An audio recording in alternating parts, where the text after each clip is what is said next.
در کره جنوبی ماشینی به دنیا آمد که از اون اول دکترها همش نگران ضعف بدنی و ضعف استخوانی اون بودن و میگفتن که این ماشین پوکی استخوان داره. اما خب این ضعف به خاطر ازدواج فامیلی بود که پدر مادرش با هم داشتن که باعث شد این ضعف ها به وجود بیاد.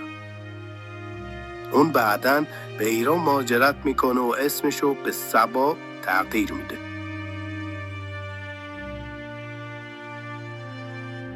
بعد از گذشت چند وقت میفهمه که دختر خالش هم به ایران مهاجرت کرده و اسمشو نسیم گذاشته.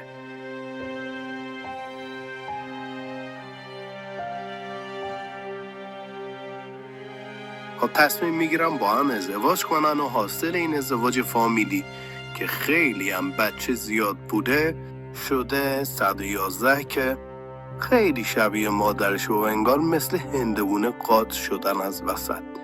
131 هم که کپی پیست پدرشه.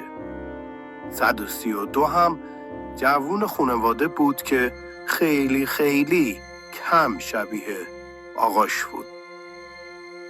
141 هم که انگار بچه ناخلف بود و انگار از پدر جدا و کلا معلوم نبود به کی رفته. و دمپا عذر میخوام 151 خب به عنوان هیکلی خانواده از اون یاد میشد، به طوری که همه میگفتن تونسته 2 انسان رو روی قسمت باری خودش تحمل کنه و نشکنه.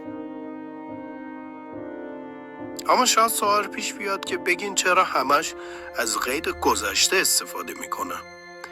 یادتونه گفتم سبا مشکل استخونی داشته و پوکی استخون داشته و خیلی نحیف بوده. همون باعث شد که در نهایت به خاطر این بیماری همشون پوکی استخوان داشته باشن و با اولین ضربه همشون از بین رفتن. راستی شما بگین ماشین بعدی چی باشه؟ لایک و سابسکرایب هم فراموش نکنید.